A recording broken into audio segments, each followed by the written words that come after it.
시청자 여러분, JTBC 뉴스룸을 시작하겠습니다. 대선 후보 등록 마감까지 이제 사흘이지만 국민의힘에선 후보 단일화를 둘러싼 신경전이 법정 다툼으로까지 번졌습니다. 특히 국민의힘 지도부는 당 밖에 있는 한덕수 후보와 합치라며 3차 경선까지 치러 뽑은 자당 김문수 후보에게 알량한 후보 자리를 지키려 든다는 거친 발언까지 쏟아냈습니다. 여기에 맞서 김 후보는 당 지도부의 전당대회 등을 막아달라며 가처분 신청을 걸었습니다. 오늘 오후엔 김문수 후보와 한덕수 후보가 국회에서 2차 회동을 했는데 책임 공방만 벌이고 빈손으로 또 끝이 났습니다. 먼저 그 장면부터 김태영 기자가 보도합니다. 국회 사랑제 마당에 먼저 도착한 국민의힘 김문수 후보. 곧이어 무소속 한덕수 예비 후보가 모습을 드러냅니다. 이틀 연속 마주 앉은 두 후보는 서로에게 엄지손가락을 치켜들며 덕담으로 시작했습니다. 제가 제일 좋아하는 국무위원이 좋습니다. 장관님. 최고. 제가 제일 좋아하는 우리 하지만 자리에 앉자마자 분위기는 돌변했습니다. 먼저 포문을 연 건 한 예비 후보였습니다. 만약 이거 제대로 못 해내면 솔직히 말씀드리면 우리 후보님이나 저나 우리 속된 말로 바로 가버린다는 거 있죠. 김 후보도 맞받아쳤습니다. 단일화의 첫 번째 대상은 당연히 우리 국민이라고 생각하고요. 그런 점에서는 변함이 없고 제가 단일화를 늘 생각하고 지금도 생각하고. 대화가 거듭될수록 목소리는 커졌고 책임 있으신가요? 왜 저한테 책임을 물으십니까? 22번이나 아니, 그렇게 22번을 이야기했다고. 왜 또 일주일을 또 연기합니까? 그러면 자, 후보님께서는 왜 지금 뒤늦게 나타나서 서로 말을 끊는 등 신경전은 치열했습니다. 일단은 이재명의 독재, 민주당의 아니, 저는 독재. 이재명이라고 얘기 안 했습니다. 한 후보는 조속한 단일화를 촉구하며 주먹으로 탁자를 내리치는가 하면 제발 일주일 뒤 이런 말씀 하지 마시고 당장 오늘 저녁 내일 아침 하자는 거죠. 김 후보는 한 후보가 국민의힘 경선에 참여하지 않은 걸 꼬집었습니다. 출마를 결심했다면 당연히 국민의힘에 입당하시는 것이 근데 왜 안 들어오시고 밖에 계시나요? 공개된 장소에서 열린 회동엔 양측 지지자가 몰려들어 회동 내내 고성과 욕설이 난무했습니다. 국민과 당원들을 그렇게 우습게 보여 개새들 보여. 의원총회를 하던 국민의힘 의원들은 후보 등록 전 단일화란 손팻말을 들고 회동장에 나타나 합의할 때까지 떠나지 않겠다고 압박했습니다. 설전 끝에 회동은 1시간 만에 끝났고 두 후보는 호응으로 마무리했지만 끝내 접점은 찾지 못했습니다. JTBC 김태영입니다. 바로 이 현장으로 가보겠습니다. 자, 김필중 기자. 두 후보의 회동은 1시간 전에 끝났지만 조금 전까지 거기서 또 각자 입장을 설명했다고요? 네, 그렇습니다. 회동은 1시간 전에 끝났지만 정작 김문수 후보와 한덕수 예비 후보가 모두 이 자리에 있었던 건 약 10분 전쯤입니다. 회동을 마치고 기자들과 따로 이야기를 나누는 이른바 백브리핑 순서를 두고 기싸움을 벌이느라 시간이 걸린 겁니다. 한 후보는 어제는 우리가 먼저 했으니 오늘은 김 후보가 먼저라고 주장을 했고 김 후보 측은 어제 한 후보 대변인만 말을 했으니 오늘은 한 후보가 직접 먼저 말하라고 맞받아치면서 20분가량 시간을 흘려보냈습니다. 누가 또 백브리핑을 먼저 할지를 두고 또 기싸움을 벌인 거군요. 근데 오늘 이 회동을 보니까 설전을 벌였던데 기자들과 백브리핑을 할 때도 그 앙금이 남아있는 것 같았다고요? 네, 맞습니다. 오늘 유튜브 등으로 회동이 생중계가 됐는데 마치 두 후보의 토론회를 보는 것 같았습니다. 앞서 전해드린 것처럼 서로 주장을 내세우며 상대방 말을 끊기도 했습니다. 이후 기자들과 이야기를 나눌 때도 김문수 후보는 한 후보는 단 며칠만이라도 뛰어봐라며 날을 세웠고 단일화 절차를 강행 중인 당 지도부에 대해선 국민의힘은 왜 입당도 안 한 사람에게 나서냐, 앞으로 엄중 문책하겠다고 비판했습니다. 한 후보는 김 후보가 단일화를 20번 넘게 말했다고 반박하기도 했습니다. 근데 오늘 이 회담이 이뤄지기까지 그 과정에서도 신경전이 있지 않았습니까? 네, 맞습니다. 어제 회담 이후 오늘 회동 시작까지 22시간 동안 두 사람의 기싸움은 치열했습니다. 김 후보 측은 오늘 4시 회동을 제안했습니다. 한 후보 측은 지방 일정이 있지만 응하겠다는 취지로 답변했습니다. 그런데 밤사이 당이 오늘 오후 6시 토론회 일정을 공고하면서 한 후보 측은 토론회 이후에 회담을 하자고 역제안을 했습니다. 그러면서 4시 회동이 물거품되는 게 아니냐는 관측이 나왔지만 회동 3시간 전 김 후보 측이 공개 만남을 제안했습니다. 이에 대해 한 후보 측은 언론 보고 알았다며 황급히 왔다고 취재진에게 밝히기도 했습니다. 오늘 회동에는 국민의힘 의원들도 와서 압박을 했는데 결국은 또 빈손으로 끝이 났습니다. 두 후보는 앞으로 계속 만나서 단일화를 논의한다는 입장입니까? 네, 그렇습니다. 오늘 결론이 내진 않았지만 아직 여지는 남아 있습니다. 제가 이틀 연속 두 후보의 회동을 취재하고 있는데 두 후보 모두 전날보다 각자의 입장을 더 적극적으로 설명하는 모습이었습니다. 앞서 보신 것처럼 회동에서 날선 대립은 있었지만 두 사람은 어제와 달리 호응으로 회동을 마치기도 했습니다. 김 후보는 단일화를 위해 내일이라도 언제든지 만나겠다고 밝혔고 한 후보는 단일화를 어떻게든 성사시키겠다며 의지를 내비치기도 했습니다. 지금까지 국회에서 JTBC 김필주입니다. 오늘 이 2차 회동에 앞서 국민의힘은 어젯밤 두 후보 단일화를 위한 일정을 기습적으로 확정했습니다. 김문수 후보가 거부 의사를 분명히 밝혔는데도 오늘 저녁부터 후보 선호도 조사를 강행하는 겁니다. 유한울 기자입니다. 국민의힘은 잠시 뒤 저녁 7시부터 내일 오후 4시까지 김문수, 한덕수 후보를 놓고 후보 선호도 조사에 들어갑니다. 기존 경선 규칙인 일반 국민 여론조사 50%에 당원 투표 50%를 반영하는 후보 단일화용입니다. 1시간 앞선 저녁 6시엔 두 후보 간 TV 토론도 진행하겠다는 계획이었지만 김 후보의 반대로 취소됐습니다. 이런 단일화 로드맵은 지난밤 의원총회가 끝난 뒤 채 1시간도 지나지 않아 결정됐습니다. 토론회가 무산이 되면 그냥 토론회가 아닌 된 상태로 여론조사를 갑니다. 예. 지도부가 긴급회의를 열고 선거관리위원장의 단일화 찬성파인 이양수 사무총장을 위촉하자 이 총장은 곧바로 선관위회의를 열어 단일화 로드맵을 의결했고 지도부가 이어받아 최종 의결한 겁니다. 김 후보는 이 모든 과정이 끝난 뒤 당으로부터 통보를 받은 걸로 전해집니다. 그리고 오늘 오전 긴급 기자회견을 열어 로드맵을 중단할 것을 강력하게 촉구했습니다. 강제 후보 단일화라는 미명으로 정당한 대통령 후보인 저 김문수를 끌어내리려는 작업에서 손 떼십시오. 저는 어떤 불의에도 굴복하지 않습니다. 일주일 동안 선거운동 뒤 다음 주에 토론과 여론조사를 하자고 역제안도 했지만 당 지도부는 곧장 기존 일정대로 하겠다며 거부했습니다.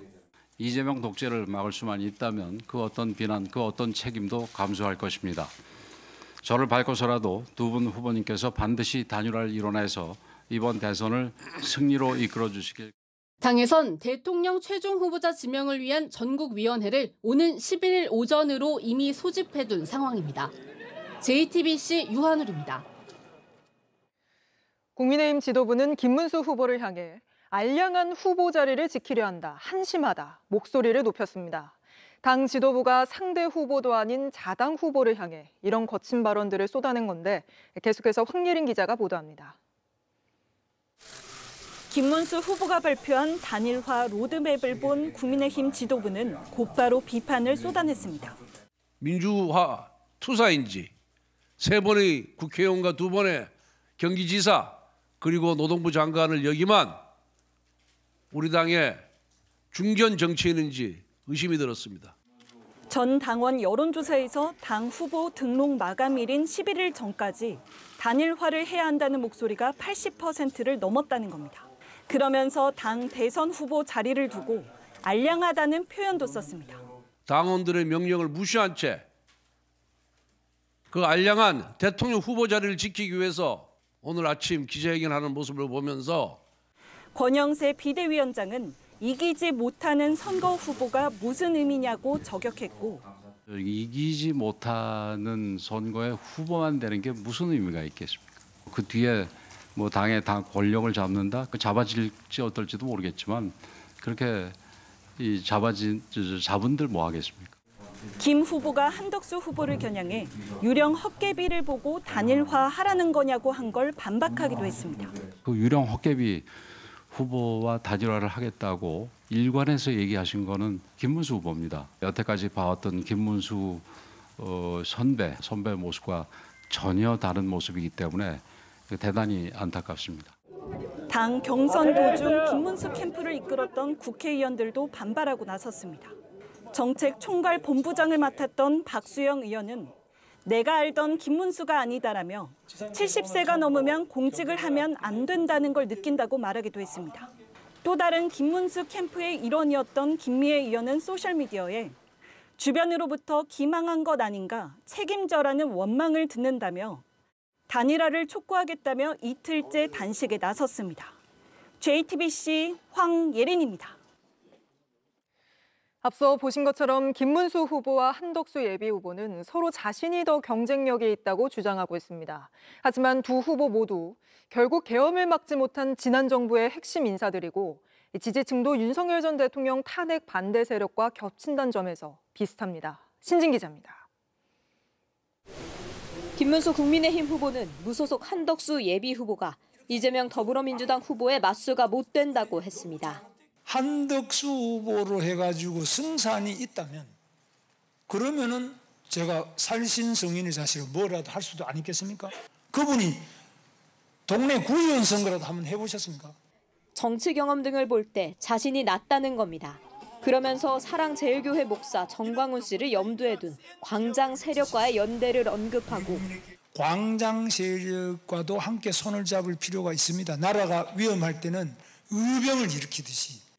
윤석열 전 대통령의 출당에 반대한다는 기존 입장도 고수했습니다.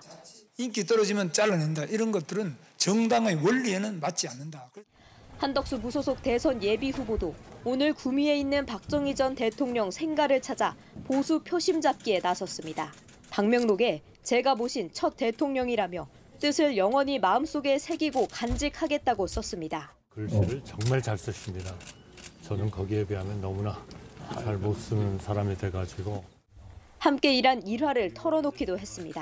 그때 조금 감기가 걸리셨었나 봐요, 대통령께서. 그러더니 그때 꼬리곰탕이었는데 꼬리곰탕을 이렇게 드시더니 정말 목이 시원하다.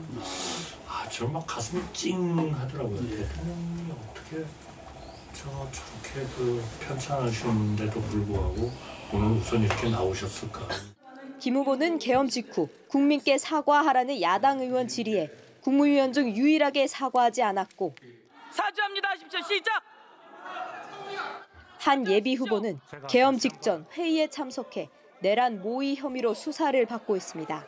이 때문에 단일화가 성공해도 시너지 효과가 크지 않을 것이라는 분석도 나옵니다. JTBC 신진입니다. 그래서 국민의힘은 후보 교체를 한다는 건지, 이러다 법원이 국민의힘 대선 후보를 결정하는 일이 벌어지는 건 아닌지 여러 궁금증이 생깁니다. 국민의힘 취재하는 강희연 기자에게 물어보죠. 자, 강 기자. 일단 김문수 후보 반대에도 조금 뒤인 저녁 7시부터 국민의힘은 여론조사를 강행한다는 거잖아요. 근데 국민의힘은 일단 후보 교체는 또 아니라고 선을 긋고 있습니다. 실제 속내는 어떤 거죠?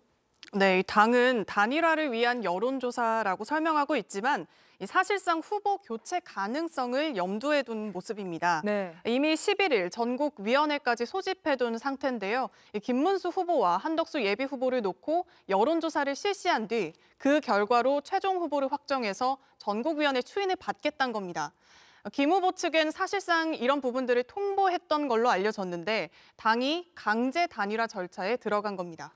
근데 경선을 거쳐서 뽑힌 후보를 이렇게 바로 교체하는 건 정말 초유의 일이잖아요. 근데 이게 가능한 겁니까? 네, 국민의힘은 당원 74조 2항에 따라서 상당한 사유가 있다면 비대위 의결로 후보를 교체할 수 있다고 주장합니다. 네. 이미 법적 검토도 끝냈다고 하는데요. 이 상당한 사유가 무엇인지가 쟁점일 겁니다. 국민의힘은 김문수 후보가 경선 과정에서 단일화를 하겠다고 해놓고 약속을 지키지 않고 있는 점, 또 김 후보가 버텨서 후보 등록 마감일인 11일 이후에 만약 한덕수 후보로 단일화가 되면 수백억 원의 당 자금을 지원받지 못하게 되는 점 등을 들고 있습니다. 하지만 김 후보는 당의 이 강제적 후보 교체라며 강하게 반발하고 있는데요. 직접 들어보시죠. 지금 진행되는 강제 단일화는 강제적 후보 교체이자 저 김문수를 끌어내리려는 작업이기 때문에 법적 분쟁으로 갈 수 있습니다. 실제 오늘 김문수 후보가 직접 법원에 가처분을 냈잖아요. 네, 그렇습니다. 김 후보가 오늘 이 법원에 대통령 후보자 지위를 인정해달라고 직접 가처분 신청을 냈습니다. 그러니까 대선 후보가 당무 우선권을 가졌다는 점을 인정받아서 이 당이 진행하는 후보 교체 절차를 막겠다는 겁니다. 네. 하지만 당은 이 당무 우선권이 절대적으로 당의 결정을 무력화할 수 있는 권리는 아니라고 맞받고 있습니다. 다만 지난 2022년 윤석열 당시 국민의힘 대선 후보도 당무 우선권을 발동해서 이준석 당시 당대표의 반대에도 이 사무총장을 교체한 바가 있습니다. 그때는 인적이 줬던 이런 당무 우선권이 김 후보에겐 보수적으로 적용되는 거 아니냐 이런 지적도 나오고 있습니다. 네. 김 후보 측은 이 후보 교체 시 의결을 받기 위해서 국민의힘이 미리 소집해둔 전당대회에 대해서도 가처분 신청을 해둔 상태인데요. 이르면 내일 결과가 나올 전망입니다. 이러다 법원이 국민의힘 대선 후보를 결정짓는 그런 일까지 벌어지는 거 아닌가 싶습니다. 근데 대선을 26일, 그러니까 정말 코앞에 두고 정당이 이런 일을 벌인 적이 있습니까, 전례가? 네, 초유의 상황인 건 맞습니다. 이 당과 당 대선 후보 간의 법정 다툼이라는 이 초유의 상황, 또 서로 감정의 골도 굉장히 깊어진 상태입니다. 네. 저희 취재 결과 김 후보 측은 사실상 주요 정당의 대선 후보로 확정되면 받는 이 경찰의 을호 경호도 아직 받지 못하고 있는 걸로 파악이 되는데요. 이 당은 지금 준비하고 있다는 입장인데 김 후보 측은 이 당이 지원을 안 해주고 있다면서 불만을 터뜨리고 있습니다. 네. 이 당이 공식 절차를 통해서 뽑은 대선 후보를 또 외부 무소속 예비 후보를 앞세워서 무력화시키려는 이 당 지도부, 이 원내 제2당, 한때의 여당이었던 공당인데 전에 없던 이 초유의 사태, 시스템이 무력화되고 있다는 지적이 나오고 있습니다. 알겠습니다. 오늘은 여기까지 들어보죠. 강희연 기자였습니다. 민주당 이재명 후보의 재판들이 대선 이후로 줄줄이 연기됐지만 민주당은 관련 법안은 처리한다는 입장입니다. 공직선거법 개정안도 상임위에서 단독 처리했는데 이 법안이 공표되면 이 후보는 죄가 사라져 재판이 마무리되는 면소 판결을 받게 됩니다.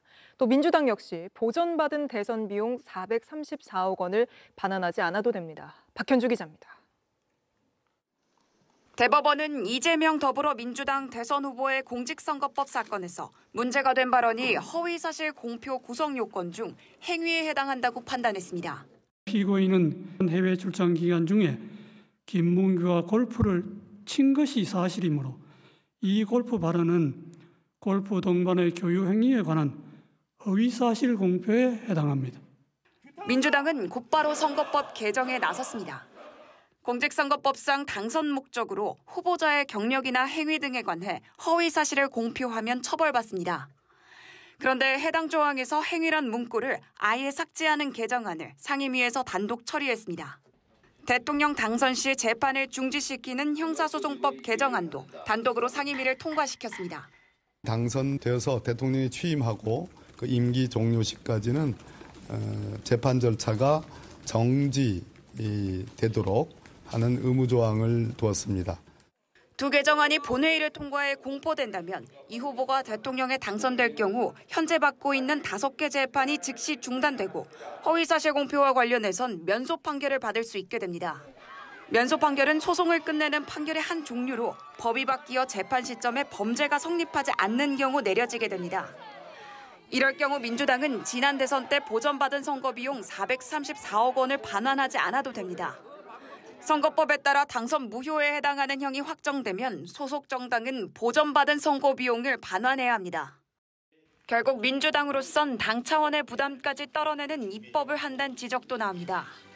JTBC 박현주입니다. 이 밖에도 민주당은 대통령에 당선되면 형사재판을 중지하는 형사소송법 개정안에 새로운 조항도 추가하기로 했습니다.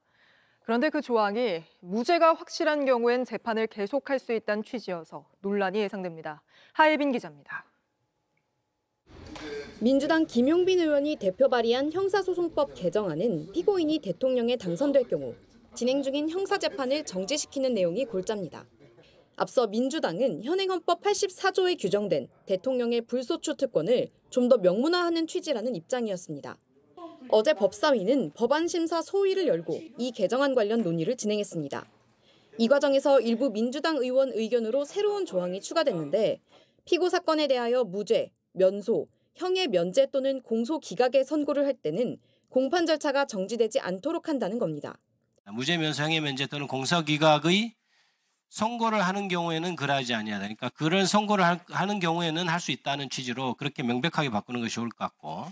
수정된 내용대로 법안이 국회에서 통과되면 이 후보가 대통령에 당선되더라도 무죄 선고가 예상된다면 재판을 계속 진행할 수 있습니다. 또 당선된 대통령에 대한 재판이 중지되지 않는다면 무죄 혹은 공소 기각 등으로 결과가 미리 정해지는 것이나 다름없는 셈이기도 합니다. 선고 결과를 예측해서 재판 진행 여부를 결정한다면 재판이 제대로 진행될 수 없다는 법조계 등의 지적이 있는 만큼 향후 논란이 예상됩니다. JTBC 하혜빈입니다. 이에 국민의힘은 민주당이 이재명 후보 한 사람만을 위해 법을 만들고 있다며 강하게 반발했습니다. 이 후보는 무슨 죄를 지어도 처벌받지 않는 나라냐고 목소리를 높이기도 했는데 이 소식은 유정화 기자입니다. 국민의힘은 민주당이 이재명 후보를 위한 법을 만들고 있다며 비판했습니다. 죄를 멈추지 못하니 아예 법을 뜯어 고쳐 죄를 없애려는 것입니다. 자신의 죄를 덮기 위해 법을 뜯어 고치는 대통령 후보. 우리는 우리 아이들에게 무엇을 보고 배우라고 말할 수 있겠습니까? 삼권 분립을 해친다고도 지적했습니다. 범죄자가 처벌받지 않게 만드는 한 사람을 위해서 여러분들이 입법하고 삼권 분립에서 사법부를 여러분의 압력에 굴복시키고 굴종하게 만들려는 여러분의 정치행위 아닙니까? 이런 민주당이 정권을 잡는다면 이재명 독재 국가가 시작될 거라고 했습니다. 이재명의 재판을 정지시키는 법안까지 마구잡이로 통과시키고 있습니다. 이렇게 입법과 사법을 장악하고 있는 세력에게 행정부까지 넘어간다면 이재명 독재 국가의 끔찍한 본편이 시작될 것입니다. 민주당이 조희대 대법원장에 대한 특검법 발의는 일단 미뤘지만 청문회는 예정대로 진행하기로 한 데 대해서도 특검은 보복, 청문회는 협박, 탄핵은 정치적 사냥일 뿐이라고 목소리를 높였습니다. JTBC 유정화입니다. 대선 기간 동안 사법 리스크를 일단 털어낸 이재명 후보는 오늘 경제단체장들을 만났습니다. 이 자리에서 재계가 우려하는 정년 연장과 주 4.5일제에 대해 갑자기 시행하진 않을 거라고 밝혔습니다. 최규진 기자입니다. 민주당 이재명 후보는 오늘 경제단체장들과 기업인들을 만나 대선 공약으로 내세운 정년 연장과 주 4.5일제에 대해 언급했습니다. 제가 어느 날 갑자기 무슨 긴급 재정 명령해서 확 시행을 해버리지 않을까 그런 걱정하시는 거예요? 근데 그런 걱정하시는 분들이 꽤 있더라고요. 근데 그렇게 할 수가 없습니다. 다 대화를 해야죠. 준비를 해야죠. 재계의 우려를 불식하려는 발언으로 풀이됩니다. 또 재계의 규제 완화 요구에 대해서도 수요자 입장에서 뭐가 필요한지를 여러분이 제시해달라며 수요자 현장 중심으로 바뀌어야 한다고 했습니다. 오늘 행사엔 국회 청문회에 불참한 최태원 SK그룹 회장이 대한상의회장 자격으로 참석한 가운데 삼성, 현대차, LG 등 300여 명의 기업인이 자리했습니다. 이 후보는 경제 유튜브 방송에도 출연했는데 5년 내 코스피 5천 시대를 열겠다고도 재차 강조했습니다. 대한민국의 주식시장이 상당히 저평가되어 있는 건 분명해요. 한반도의 지정학적 리스크도 있겠고 저는 제일 큰 게 이 투명성 부족 아닌가 싶어요. 하기 따라 다르다. 네, 알겠습니다. 가능하다. 이렇게. 앞서 민주당 선대위는 이 후보가 국민의힘 김종인 전 비대위원장과 비공개 오찬을 갖고 전국에 대한 조언을 구했다고도 밝혔습니다. 이 후보는 국민의힘을 탈당한 김상욱 의원과도 조만간 만나고 싶다면서 김문수 국민의힘 후보와 한덕수 무소속 예비후보 간 단일화 갈등에 실소를 금할 수 없다고 했습니다. 이해가 안 됩니다. 단일화 희생 번트용 후보를 뽑았던 것 같아요. 저는 강제 결혼은 들어봤어도 강제 단일화는 처음 들어봤는데 좀 웃깁니다. 미안합니다. 죄송합니다. 이 후보는 내일부터는 다시 경북 경주 영천, 경남 창녕 함안 등 민주당 험지로 꼽히는 영남 지역을 찾아 지지를 호소할 예정입니다. JTBC 최규진입니다. 네, 다음 소식입니다. JTBC는 2022년 대선 직후 김건희 여사에게 다이아몬드 목걸이를 전달하려 했던 당시 통일교 본부장의 육성 녹취를 입수했습니다. 윤핵관을 통해 통일교에 대한 수사 첩보를 전달받았다며 관련 자료를 폐기하라고 지시하는 내용입니다. 이자연 기자의 단독 보도입니다.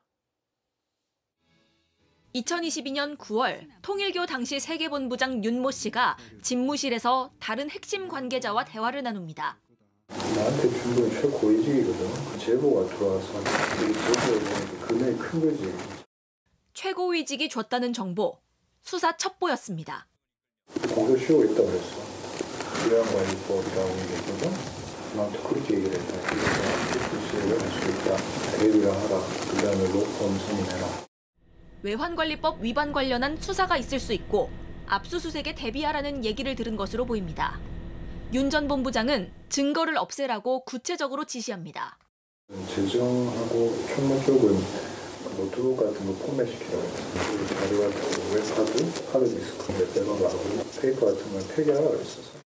취재진은 2023년 녹취도 입수했는데 관련 얘기를 다시 꺼냅니다.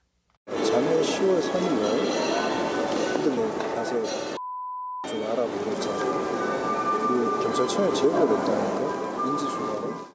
경찰에 제보가 들어갔다는 사실을 통일교 간부에게 알려준 사람, 윤핵관이라고 말합니다. 누가 알려주는 윤핵관이 나한테 이렇게 내가 보고 있는 경찰은 당시 통일교의 비자금을 해외로 반출하는 과정에서 불법 행위가 있다고 보고 내사를 하고 있었고 윤 전 본부장은 이와 관련한 수사에 대비했던 것으로 보입니다. JTBC 이자연입니다. JTBC가 입수한 당시 통일교 본부장의 육성 녹취에는 어르신을 통해 경찰 고위 간부를 소개받았다는 발언도 있습니다. 통일교 핵심 관계자는 이 어르신이 건진법사라고 밝혔습니다. 통일교가 건진법사를 통해서 경찰 간부와 접촉한 게 아닌지 의심되는 내용입니다. 김영민 기자입니다. 대선 직후인 2022년 당시 통일교 세계본부장 윤모 씨와 통일교 핵심 관계자의 대화 내용에는 경찰, 검찰에 줄을 대야 한다는 취지의 내용이 많이 담겼습니다. 로펌이 자금을 조금 서포트하더라도 이렇게 라인을 만들어가지고 관계 구축해놓으면 좋겠는데 일본은 그래도 공안이나 경찰 라인이 있거든. 이게 없잖아. 일본에는 통일교와 연결되는 검경 라인이 있지만 한국에는 없으니 만들라는 겁니다. 윤 전 본부장은 검경 라인이 필요한 이유도 말했습니다. 그 로펌 쪽이 제일 확실할 것 같은데 그 별건으로 해가지고 조금 이렇게 자금을 주더라도 이런 걸로 하면 어떡하냐. 그래야 뭐 압수수색 올 때 연락이 받아가지고. 라인을 만들기 위해선 돈이 필요하단 대화도 합니다. 로펌 통해가지고 좀 그 라인 하나 만들어가지고 라인으로 이렇게 정보 자금을 줘야 되는. 윤 전 본부장은 한 어르신의 존재를 언급하며 큰 건이 아니면 말하기 어렵기 때문에 자기들 스스로 라인을 만들어야 한다고도 말합니다. 우리 지금 통해서 한 분 전 경찰청장이거든. 근데 거기다가 뭐 우리가 어떤 이럴 수 없잖아. 이런 거 큰 건이 있으면 몰라도. 윤 전 본부장이 언급한 이 어르신. 통일교 핵심 관계자는 건진법사를 칭한 것이라고 검찰에 진술했습니다. 통일교 측은 김건희 여사 선물이라며 다이아몬드 목걸이와 샤넬백을 건진법사에게 건넸는데 평소에도 어르신이라 부를 정도로 건진을 중요한 인물로 여기고 있던 겁니다. 검찰도 이 녹취를 확보하고 대화에 참여했던 통일교 핵심 관계자를 참고인으로 불러 조사했습니다. JTBC 김영민입니다. 네, 건진법사 게이트 집중 취재하고 있는 이자연 기자와 좀 더 이야기 나눠보겠습니다. 이 기자, 2022년 당시 통일교 측이 이 건진법사나 윤핵관 등을 통해서 로비를 한 게 아닌지 의심되는 정황들을 저희가 보도해드렸어요. 맞습니다. 그 로비의 목적과 관련해서는 이제 검찰이 윤 전 대통령 부부의 자택이죠. 서초동 아크로비스타를 압수수색할 때 그 수사 대상으로 일부 공개된 바가 있습니다. 네. 그 가운데는 저희가 단독 보도해드린 YTN 인수 민원 등도 포함이 돼 있었습니다. 자, 그런데 영장에 적시된 이 5가지의 현안들 외에도 당시 통일교로서는 어떤 자신들의 수사와 관련된 매우 급한 사안이 있었던 걸로 보이는 겁니다. 네. 그 오늘 들으신 녹취가요. 지난 2022년 9월 겁니다. 당시 상황을 좀 정리하자면요. 통일교의 윤 전 본부장은 본인 말로는 최고위직 또는 윤핵관으로 불리는 어떤 한 인물로부터 네. 수사에 대비하라, 압수수색 있을 수 있다라는 정보를 받습니다. 그러니까 수사 정보가, 수사 첩보가 센 거죠. 리포트에서 이와 관련해서 윤 전 본부장이 어떻게 자세히 지시했는지 그 육성을 전해드린 바가 있는데 실제로 그 지시 한 달쯤 뒤에 그 진행 사항을 다시 한번 확인하고 또 재촉하는 그런 내용도 있습니다. 들어보겠습니다. 네. 뭘 하냐? 그쪽에 배팅 좀 더 해줄 테니까 경찰이나 검찰 쪽 라인 만들기로 했냐? 일단 진행하라 그러고 정보를 우리는 하루가 시급해. 네, 하루가 시급하다고 말하는데 당시에 통일교 측이 어떤 수사를 이렇게 우려하고 있었던 겁니까? JTBC 취재에 따르면 그 당시에 그 외국환거래법 위반 혐의로 수사받을 것을 가장 걱정하고 있었던 것으로 파악이 됐습니다. 네. 그 통일교의 자금을 해외로 반출하는 과정에서 어떤 문제가 생겼던 걸로 보이는 부분인데요. 실제로 윤 전 본부장이 맡고 있던 세계본부에서 나간 돈만 수십억에 달한다. 이런 얘기가 당시 나오기도 했던 걸로 전해지고 있습니다. 하지만 결과적으로 당시에 본격적인 어떤 수사로 이어지지는 않았던 걸로 보입니다. 네. 또 하나 짚어볼 게 이 녹취가 2022년 그러니까 통일교 측이 이 김건희 여사에게 다이아몬드 목걸이 선물 등을 전달하려 했던 시점이라는 거죠? 맞습니다. 윤석열 전 대통령의 임기 초반이죠. 저희가 쭉 그 내용들을 전해드리고 있는데요. 먼저 2022년 3월 22일입니다. 이날 그 윤모 그 세계본부장이 전 세계본부장이 당선인 신분이던 윤 전 대통령을 내가 1시간 동안 독대했다라고 말한 날입니다. 네. 그리고 말씀하신 6천만 원대 목걸이라든지 샤넬백 같은 고가의 선물 그걸 전달하려고 건진법사 통해서 전달하려고 한 건 그 뒤의 일입니다. 검찰은 그해 그러니까 2022년 4월에서 8월 사이에 이 선물이 전달된 걸로 보고 수사를 하고 있습니다. 자, 그리고 9월부터는 지금까지 살펴본 이 수사 리스크에 대비해서 검경 로비까지 준비했던 걸로 보이는 겁니다. 그리고 이 모든 기간 동안 건진법사와의 인연은 쭉 이어져 왔던 걸로 보이는데요. 그해 연말에 그러니까 2022년 12월 27일입니다. 이 건진법사를 통해서 윤한홍 국민의힘 의원과 식사 약속까지 잡았던 걸로 검찰이 확인했습니다. 네. 지금 저희가 전해드린 내용들에 대해서는 검찰이 수사를 진행하고 있는 거죠? 네, 맞습니다. 이 검찰이 확보한 녹취고요. 이 대화에 당시 참여했던 통일교 핵심 관계자에 대한 참고인 조사도 마친 상황입니다. 결국 이번 건진법사 수사가 통일교의 김 여사 목걸이 로비로 그리고 이제는 검경 로비 의혹으로까지 번질 수 있는 그런 상황이고요. 저희가 이 내용도 끝까지 취재해서 끝까지 보도해드리도록 하겠습니다. 네, 여기까지 듣겠습니다. 이자연 기자였습니다. 네, 숙명여대가 김건희 여사의 석사 논문이 표절이라고 결론 내린 지 2달이 넘었지만 김 여사는 여전히 석사 학위를 유지하고 있습니다. 학교 측이 징계나 학위 취소 결정을 미루고 있기 때문인데 반발이 잇따르고 있습니다. 이한길 기자입니다. 김건희 여사의 논문 표절 의혹에 대해 검증을 내세웠던 문시현 숙명여대 총장. 제 권한에 있는 한 안에서 제가 연진이를 구성했고 또 연진이도 책임감을 가지고 최선을 다하고 있습니다. 지켜봐 주십시오. 이후 연구윤리진실성위원회는 김 여사 석사 논문을 최종적으로 표절이라 판단했습니다. 1990년대 말에도 적절한 인용 표기 방침은 학계에서 공유되고 있었다며 인용 표기를 제대로 하지 않은 건 표절로 볼 수밖에 없다고 못 박았습니다.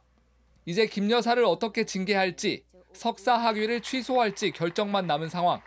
하지만 숙대는 2달 넘게 결론을 내지 않고 있습니다. 오늘이 74일째인데요. 아무것도 좀 진행이 좀 되고 있지 않고 징계를 어떻게 하겠다라는 내용들에 대해서도 아무것도 좀 들은 바가 없었기 때문에 자체적으로 논문을 검증했던 교수진은 학교가 정치적 고려를 하지 말고 대선 전에 빨리 학위 취소를 결정하라고 촉구했습니다. 다른 이의 글을 인용 표시 없이 마치도 자기 것인 마냥 표절하는 행위는 도둑질에 해당합니다. 그 도둑질에 대해 좌우 이데올로기를 들이대지 마십시오. 학교가 부끄럽다는 재학생들의 목소리도 이어졌습니다. 친척들을 만났는데 너네 학교 왜 그러냐고 막 한다거나 뭐 택시를 탔는데 기사님이 학교 욕을 한다 뭐 이런 얘기들도 저는 많이 주변에서 들었고.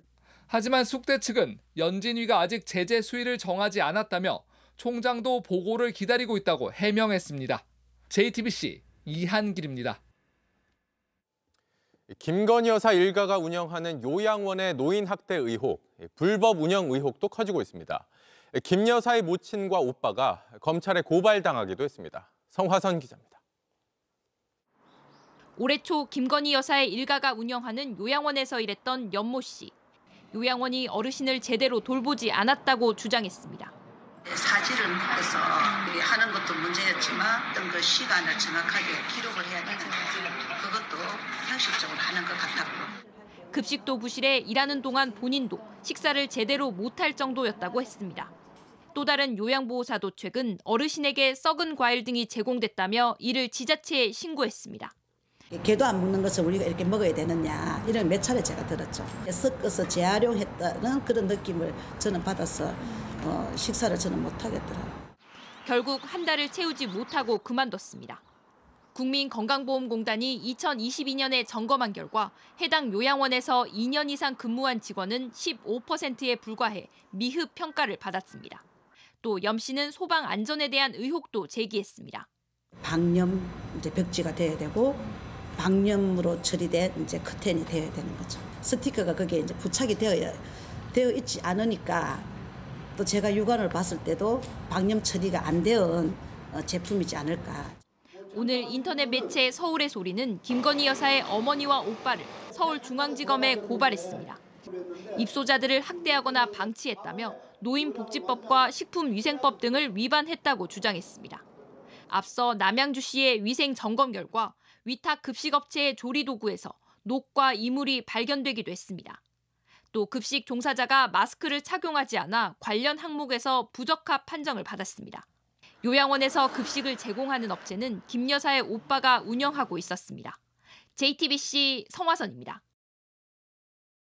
윤석열 전 대통령이 다음 주 내란 우두머리 혐의 재판에선 지하가 아니라 지상 출입구로 출석합니다. 재판 때마다 지하 통로를 이용하는 건 특혜란 지적이 계속되자 법원이 포토라인도 협조하겠다고 입장을 바꾼 겁니다. 박병현 기자입니다.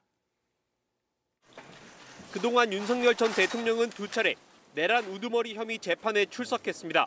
하지만 법정 내 모습이 두 번째 공판부터 공개됐을 뿐 법원 현관에서 들어가는 모습은 전혀 볼 수 없었습니다. 경호처 요청에 따라 법원이 지하 통로 이용을 허가했기 때문입니다. 수갑찬 모습이 공개됐던 박근혜 전 대통령, 호송차에 내리던 장면이 찍힌 이명박 전 대통령 등 전직 대통령 사례에 비춰봐도 전례 없는 편의 제공이었습니다. 법원은 청사 방호가 필요하다는 입장을 내놨지만 특혜란 비판은 이어졌습니다. JTBC는 지난달 30일 법원 청사 관리를 담당하는 서울고등법원이 윤 전 대통령의 지하 통로를 허가하지 않는 것에 의견을 모았다고 보도했습니다.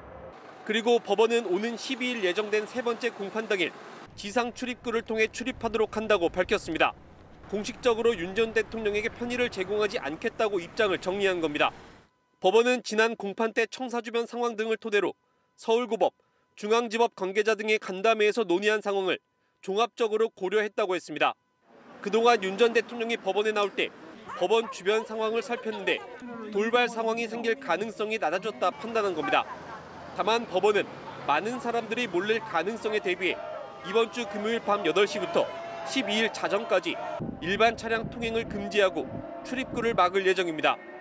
법원은 윤 전 대통령이 들어올 때 언론의 취재가 가능하도록 포토라인 설치도 협조하기로 했는데 파면 이후 마이크 앞에서 처음으로 언론의 질문을 받을 수도 있습니다. JTBC 박병현입니다. 계엄 사태의 핵심 인물 이진우 전 수방사령관 측이 오늘 재판에서 이런 주장을 했습니다. 이 전 사령관은 계엄군에게 소총을 두고 가라고 했다. 소총을 안 줬다면 그건 작전이 아니라 소풍이다. 이렇게 내란죄가 아니라고 주장한 겁니다. 조보경 기자입니다. 이진우 전 수방사령관 측은 국회에 출동한 병력에 소총을 두고 내리라고 했다며 내란죄가 아니라는 주장을 이어갔습니다. 이 전 사령관 변호인은 군인의 소총을 안 주면 소풍 나가는 거지 작전에 나가는 게 아니지 않냐고 말했습니다. 또 증인으로 나온 박안수 육군참모총장에게는 39년 충실히 군복무를 하다 계엄 2시간 만에 갑자기 역적이 됐다며 억울하지 않냐고도 물었습니다. 2시간짜리 내란이 어딨냐는 윤석열 전 대통령 측 주장과 유사합니다. 박 총장은 법의 판단을 기다리겠다고 즉답을 피했고 계엄을 전혀 알지 못했다는 기존 주장을 되풀이했습니다. 계엄의 위헌성을 알 수 없었다며 대통령이 하시는 건 당시만 해도 절차적 정당성이 있다고 생각했다고 한 겁니다. 사령관들은 계엄 사전 모의를 부인하고 있지만 오늘 공판에선 사전 준비 정황이 담긴 증거도 공개됐습니다. 여인영 전 사령관이 비상계엄 한 달 전인 11월 5일 작성한 휴대전화 메모인데 여기엔 지읒, 티읒, 시옷, 비읍의 공통된 의견임, 각오하고 있음이라고 적혔습니다. 각각 지작, 특수, 수방, 방첩사령관을 의미합니다. 검찰은 곽종근, 이진우 사령관 등과 계엄 임무 수행에 뜻을 같이 한다는 것 아니냐고 물었지만 여 전 사령관은 계엄에 반대하는 의미로 적은 것이라고 부인했습니다. 또 11월 9일 여 전 사령관이 이재명, 조국, 한동훈 등 14명의 이름을 적은 메모도 공개됐습니다. 여 전 사령관은 장관 말씀을 듣고 잊지 않으려고 적은 것이라면서도 장관이 이 사람들을 언급하며 비상조치할 필요가 있다고 했냐는 검찰 측 질문에는 부인했습니다. JTBC 조보경입니다. 16년 만에 원전 수출 계약을 위해 체코를 방문했던 정부 대표단이 결국 빈손으로 귀국했습니다. 정부는 절차가 늦어질 뿐 계약에는 문제가 없다고 거듭 강조했지만 우려의 목소리가 적지 않습니다. 박소영 기자입니다. 1박 3일 만에 체코에서 귀국한 우리 정부 국회 합동대표단. 16년 만에 26조 원 규모의 원전 수출 계약을 따내올 거란 기대가 컸지만 결국 빈손이었습니다. 안덕근 산업부 장관은 경쟁사인 프랑스 전력공사 EDF가 한국 수력 원자력의 수주를 두고 경제성 등에서 비현실적이라고 주장한 데 대해 이렇게 해석했습니다. 팀코리아의 이 원전 사업 경쟁력이 압도적으로 뛰어나다는 점을 그런 식으로 어필한 게 아닌가. 또 한수원이 체코 원전 사업 수익성을 너무 낮게 잡은 것 아니냐는 지적엔 여러 요인이 종합적으로 검토된 결과라고 반박했습니다. 원자력 사업이 단순히 이렇게 비용 문제 때문에만 그렇게 결정이 되는 건 아니고요. 정확한 일정을 지킬 수 있는 시공 능력과 국제적으로 검증되어 있는 이 안전성을. 정부는 이번 체코 방문으로 최종 계약 대신 양해각서 등을 14건 맺었다고 강조했습니다. 다만 한수원이 EDF의 가처분 소송 움직임을 사전에 인지했던 걸 고려하면 최종 계약 성과를 위해 체코 방문을 강행한 거란 비판도 적지 않습니다. 이런 가운데 피알라 체코 총리는 지방법원의 제동에도 한수원의 원전 수출 계약을 사전 승인했습니다. 법원의 가처분 결정이 취소되는 즉시 계약이 성사되도록 조치한 겁니다. Tak aby ve chvíli, kdy soud podpis umožní, mohlo k němu okamžitě dojít a nenabrali jsme ani den zbytečného zdržení.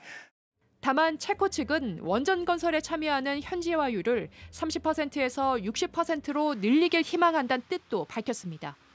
JTBC 박소연입니다. SK텔레콤이 해킹 사태와 관련해 해지 위약금을 면제하라는 요구에 대해서 받아들이기 어렵다는 입장을 밝혔습니다. 위약금을 면제할 경우 가입자 500만 명이 이탈할 수 있고 7조 원 넘는 손실을 입을 수 있다는 겁니다. 전다빈 기자입니다. 오늘 국회 SK텔레콤 해킹 청문회에는 최태원 SK그룹 회장 대신 유영상 SK텔레콤 대표가 출석했습니다. 의원들은 해지 위약금 문제를 집중 추궁했습니다. SK텔레콤 측은 뚜렷한 입장 대신 천문학적 손실이 날 수 있다며 우려를 드러냈습니다. 한 500만까지 한 달 기준으로 위약금만 있는 게 아니라 3년치 매출까지 고려한다면 수조 원, 한 7조 원 이상의 손실이 예상된다. 사실상 수용하기 어렵다는 뜻으로 풀이되는데 고객 신뢰회복위원회 설립을 대안으로 꺼내들었습니다.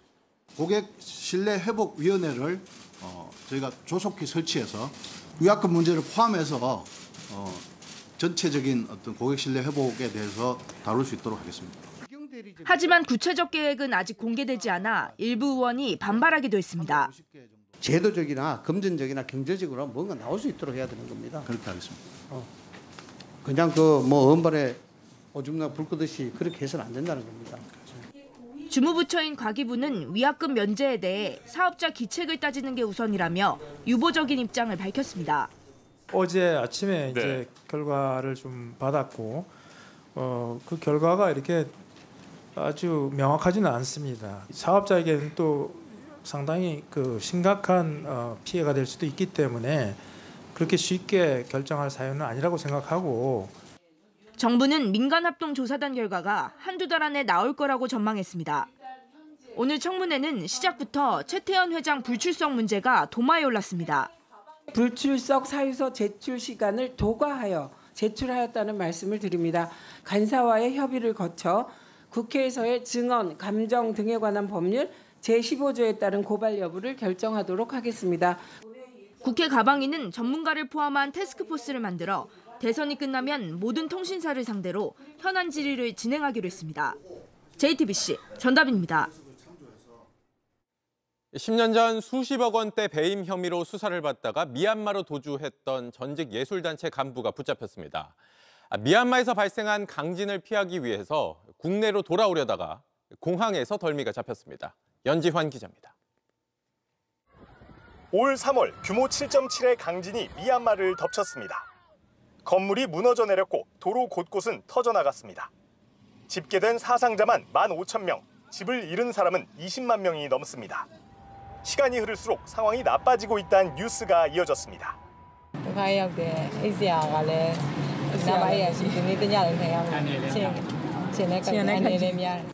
이런 미얀마를 떠나 이달 4일 국내로 들어오려던 50대 한국인 여성 A씨가 인천국제공항에서 곧바로 검찰에 체포됐습니다. A씨는 10년 전 수십억 원 규모의 배임 혐의로 수사를 받다 갑자기 사라진 한국예술문화단체 총연합회 전직 간부였습니다. 2015년 문체부는 예술단체가 모여 만든 비영리단체 한국예총에 대한 수사를 의뢰했습니다. 집행부가 홈쇼핑 컨소시엄에 참여해 뒷돈을 받고 주식을 싸게 넘겼다는 의혹이 제기된 겁니다. 수백억 원 국고 지원으로 만든 예술인 센터를 목적에 맞지 않는 일반인의 임대를 줬다는 의혹도 나왔습니다. 중앙지검 특수부가 압수수색에 나서자 당시 총무 담당 간부였던 A씨가 잠적했는데 그간 미얀마에 숨어 살고 있었던 겁니다. 검찰은 A씨가 여권을 위조해 해외로 나갔다가 지진 등으로 미얀마 현지 상황이 나빠지자 귀국을 택한 것으로 보고 있습니다. 곧장 청구된 구속영장이 발부되면서 A씨의 10년간 미얀마 도피 생활은 구속으로 마무리했습니다. JTBC 연지환입니다. 밤새 음주운전 사고가 잇따랐습니다. 음주운전으로 이미 면허가 정지된 20대 남성이 또 음주 사고를 내 2명이 숨졌고 만취 운전자가 행인 여러 명을 치고 달아나는 일도 있었습니다. 이세현 기자가 현장 취재했습니다. SUV 한 대가 도로 위를 지납니다. 곧이어 맞은편에서 벤츠 한 대가 중앙선을 넘어오더니 그대로 들이받습니다. 벤츠와 정면으로 충돌한 SUV는 충격에 차체가 크게 튕겨나갑니다. 오늘 새벽 4시 20분쯤 인천 구월동 한 거리에서 발생한 사고 당시 상황입니다. 엄청 크게 나죠. 팡 소리 나고 나서 벤츠 올라가고. 이 사고로 SUV 운전자 60대 여성과 벤츠에 동승했던 20대 남성이 숨졌습니다. 휴가 나온다 해서 아들 데리러 가는 과정에서 이렇게 사고가 당하신 것 같아요. 벤츠 운전자 A씨는 경찰에 술을 마셨다고 진술했는데 과거 음주운전으로 면허가 정지돼 있던 것으로 확인됐습니다. 경찰은 A씨가 치료를 마치는 대로 구속영장을 신청할 계획입니다. 승용차 한 대가 전봇대와 건물 외벽을 빠르게 들이받습니다. 사고 직후 운전자는 차에서 내려 다급하게 도망갑니다. 어젯밤 10시쯤 서울 강남에서 40대 남성이 음주운전을 하다가 차량 2대와 부딪히고 달아나다 사고를 낸 겁니다. 뺑소니를 하고 경찰이 추적을 하고 있던 과정에 거의 폭탄 터지듯이 그냥 차가 브레이크 안 밟고 와서 그냥 바로 때리니까. 차량이 전봇대를 쓰러뜨리는 바람에 이렇게 새 전봇대가 설치됐습니다. 배달 오토바이도 부서진 상태로 놓여 있습니다. 이 과정에서 시민 3명도 다쳤는데 생명엔 지장이 없는 것으로 파악됐습니다. 1시간도 안 돼 경찰에 붙잡힌 운전자는 면허 취소 수준의 만취 상태였습니다. 어젯밤 11시쯤엔 음주가 의심되는 운전자가 경기 김포의 119 안전센터 앞에 차량을 주차해놓고 사라져 긴급 출동 2건이 지연되기도 했습니다. 경찰은 운전자를 불러 음주 여부와 차량 방치 이유 등을 조사할 계획입니다. JTBC 이세현입니다.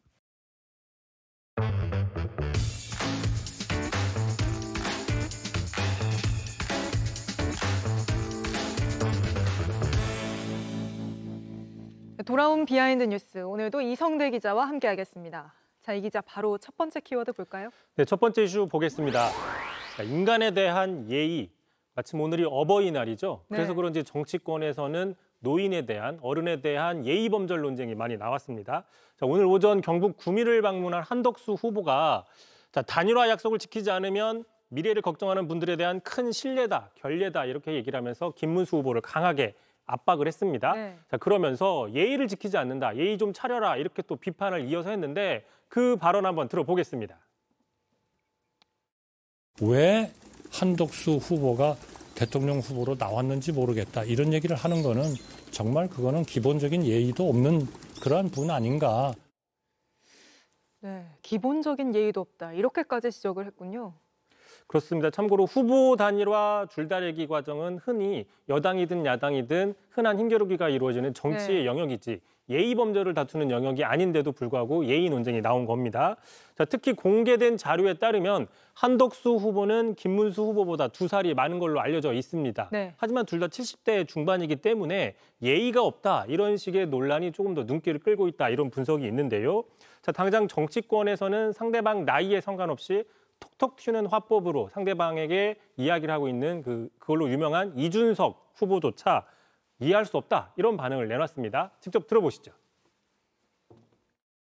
도대체 나이 77 먹은 분이 75 먹은 분한테 네. 예의가 없다 이러는 건 무슨 상황인가. 이게 꼭 노인정과도 꼭 그렇게 한두 살 차이로 싸가지로 나오거든요. 실체가 없는 거였다는 걸 이제 증명하는 거죠. 네, 이준석 후보는 이걸 또 이렇게 받았군요. 근데 하여튼 요즘 국민의힘에서 벌어지는 상황은 전례를 찾아볼 수 없는 상황인 건 맞는 것 같습니다. 네, 그러자 권성동 원내대표의 최근 발언도 다시 조명을 받았습니다. 자, 최근에 정호김 전 의원이 언론 인터뷰에서 자기 당 후보라고 하면 예우해줘야 되는데 여기도 예의가 나오죠. 예우해줘야 되는데 그렇지 않았다. 권성동 원내대표가 김문수 후보한테 앉아 이렇게 얘기를 했다라고 얘기를 했는데요. 반말을 했다. 그렇습니다. 예. 이게 아마 지난 4일이었죠. 김문수 후보가 후보로 확정된 뒤에 국민의힘 지도부와 첫 상견례 자리를 가리키는 게 아니냐 이렇게 추정이 되고 있는데 자, 당시에 나왔던 발언이 반말인지 존댓말인지 시청자 여러분께서는 좀 잘 들어보시고 판단해 보시면 되겠습니다.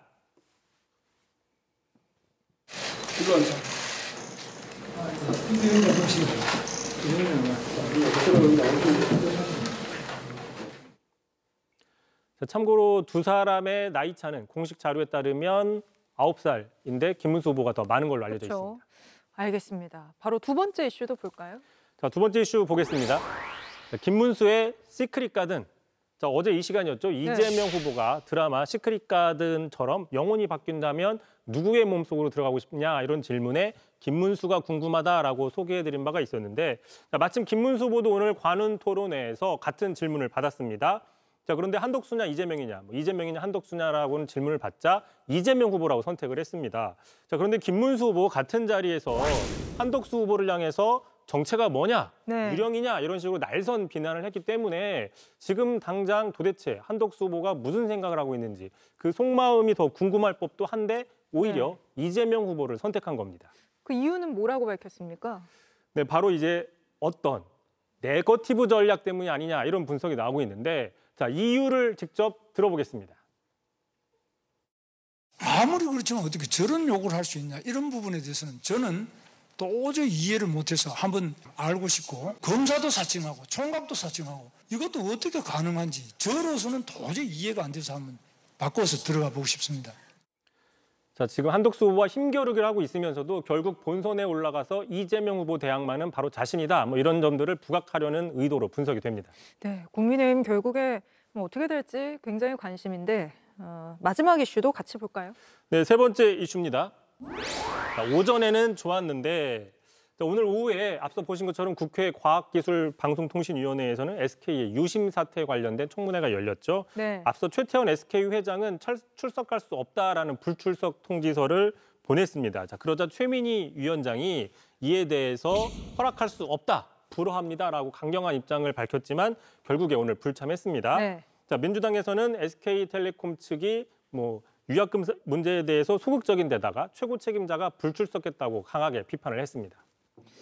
근데 이게 최태원 회장이 오전에는 민주당 이재명 후보와 화기애애하게 만났던 것 같은데요. 그렇습니다. 최태원 회장이 오늘 오전이었죠. 대한상의 회장 자격으로서 이재명 후보와 경제인 간담회를 했고요. 자, 이 자리에서 최태원 회장이 앞으로 우리나라 경제 지금 방식으로는 안 된다, 혁신이 필요하다 이런 주장에 자, 회장님 생각 똑같다라고 적극적으로 공감하는 모습을 보이기도 했는데 자, 결국 공교롭게도 오늘 오전에 이재명 후보와는 좀 화기애애한 모습을 보였지만 바로 오후에는 민주당으로부터 비판을 받는 모습이 나온 묘한 상황이 연출된 셈입니다. 그래서 제목이 오전엔 좋았는데였군요. 알겠습니다. 오늘은 여기까지 듣죠. 이성대 기자였습니다.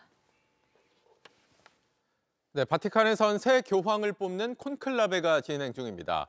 이틀째인 오늘 잇따라 검은 연기가 흘러나왔는데 아직 4번째, 5번째 투표가 남아 있어서 밤 늦게 결과가 나올 수도 있습니다. 강나윤 기자입니다. 콘클라베 둘째 날인 현지 시간으로 8일 오전. 두 번째, 세 번째 투표에서도 새 교황은 선출되지 못했습니다.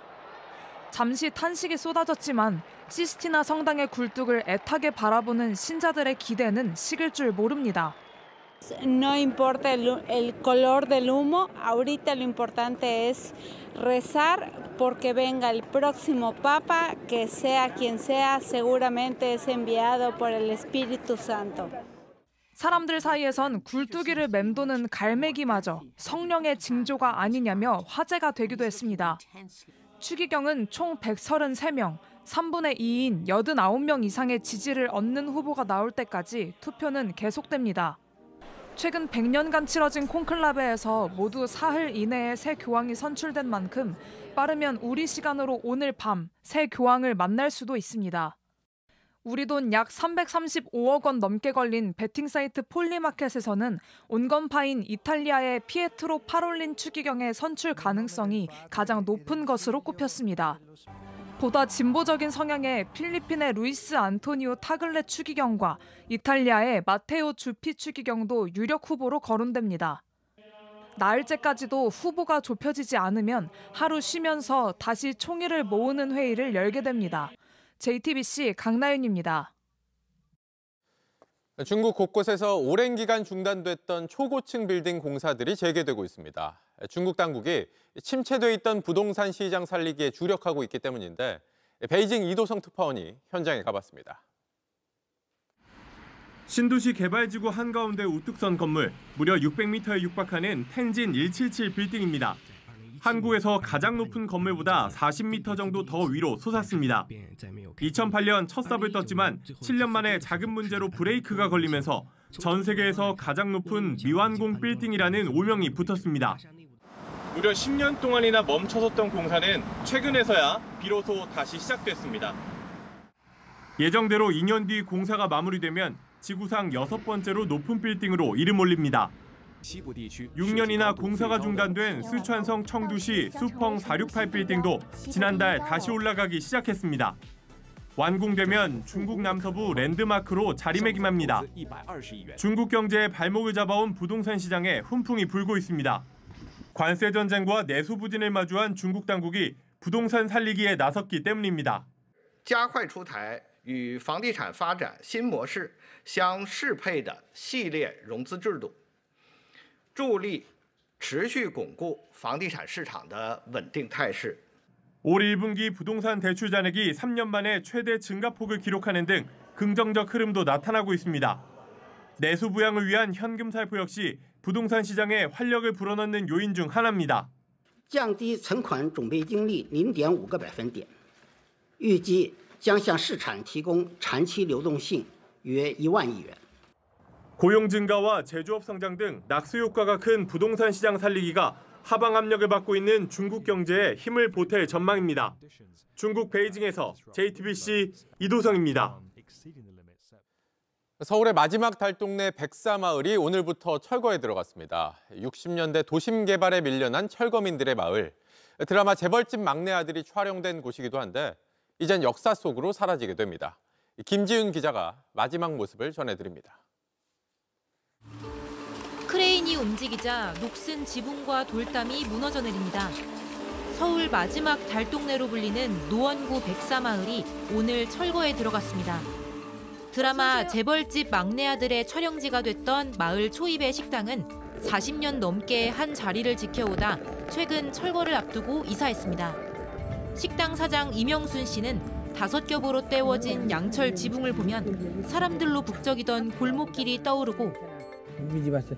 앉아서 맨날 막걸리 먹고 앉아서 의자 놓고 얘기했는데 치열했던 젊은 날 생각에 눈시울이 붉어지기도 합니다.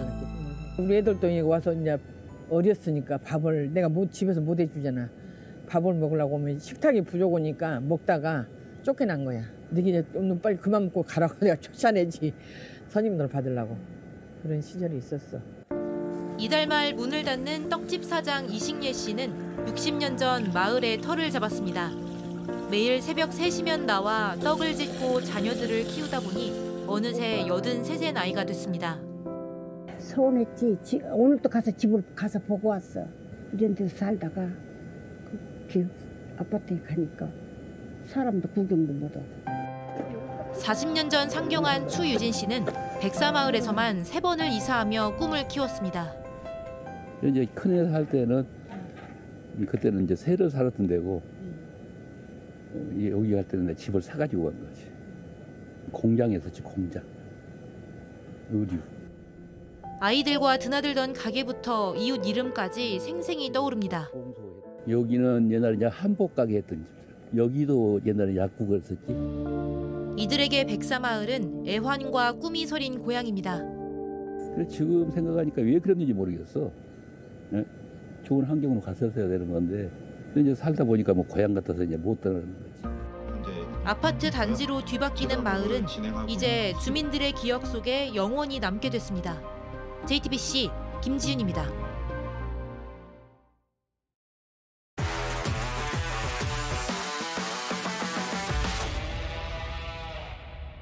스포츠 뉴스입니다.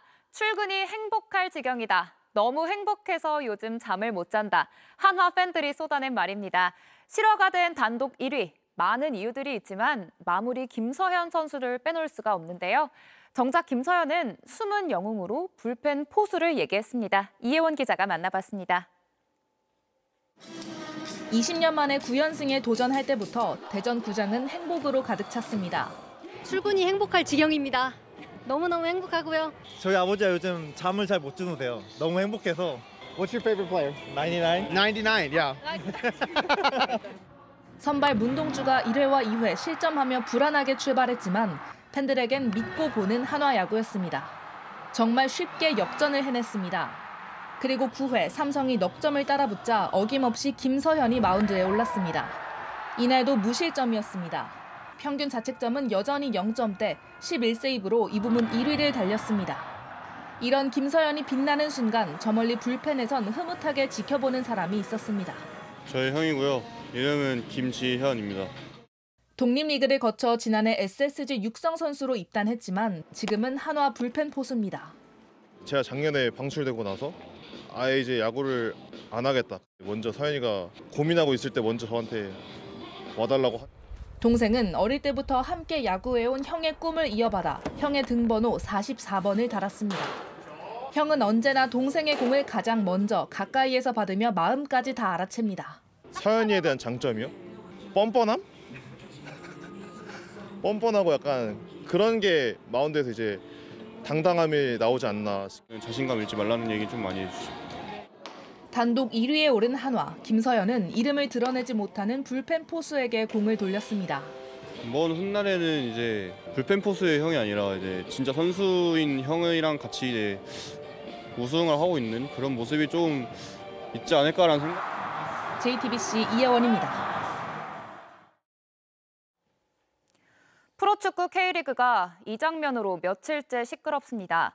광주FC 이정효 감독이 이렇게 한 선수를 밀치면서 질책하는 모습 때문인데요. 논란이 커지자 선수가 나서서 감독님이 먼저 사과했다고 밝혔습니다. 오선민 기자입니다. 광주FC는 오우성의 페널티킥골로 앞서 나갔지만 이정효 감독은 바쁘기만 했습니다. 뭔가 마음에 안 드는지 테크니컬 지역을 오가며 선수들에게 지시를 쏟아냈습니다. 결국 전반전이 끝나자 불만이 터졌습니다. 그라운드로 들어가선 미드필더 오우성을 질책하면서 팔을 잡아당기고 또 밀칩니다. 제가 침투하는 상황을 많이 만들자고 했는데 오늘 제가 좀 볼을 받는 상황을 많이 만들어가지고 감독님이 좀 화가 나신 것 같아요. 광주는 이기고도 논란의 중심에 섰습니다. 감독이 선수에게 한 행동이 도를 넘어섰다는 겁니다. 프로축구연맹은 광주 구단에 경위서를 요청하며 징계를 할지 말지 고민하고 있습니다. 영대 형인데 빨리 뛰어나와야지. 거기서 무슨 뭐 대가리 두고 걸어 나오냐 지금? 어떻게 달라고? 아니 두고 때려봤던가. 앞서 지난달에도 오우성의 교체 태도를 두고 무섭게 질책하던 이 감독은 당시 본심을 이렇게 털어놨습니다. 폭탄이 안 터진 선수들 있잖아요. 이게 안타까운 마음에 어떻게 하면 터뜨려줄까? 이 감독은 시종일관 압박하는 축구, 이른바 정효볼로 K리그에 바람을 일으켰습니다. 3년 전 2부에 있던 광주를 승격시켜 3위까지 이끌었고 올해는 아시아 챔피언스 리그 8강까지 진출시켰습니다. 축구 색깔 못지않게 스스럼없이 쏟아내는 말과 행동으로도 주목받았습니다. 이번엔 논란이 계속되자 선수가 먼저 나섰습니다. 소셜미디어에 감독님이 먼저 사과했고 어른으로서 부끄러운 모습을 보여 죄송하다는 입장을 냈습니다. JTBC 오선민입니다.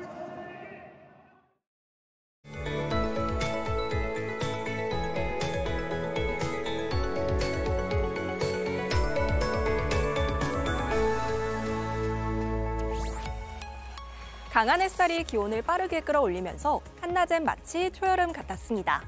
다만 내일은 강한 비구름대가 몰려오겠는데요. 새벽에 충청 이남을 시작으로 오전부터는 전국에 비가 내리겠습니다.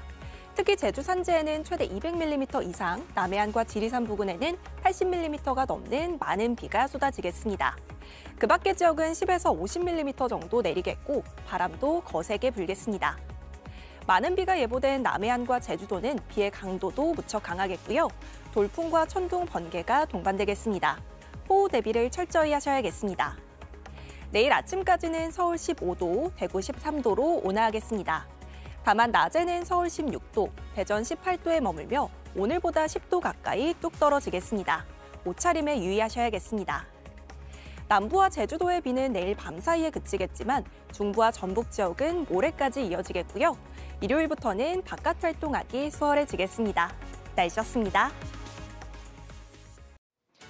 뉴스룸 저희가 준비한 소식은 여기까지입니다. 시청해주신 여러분 고맙습니다.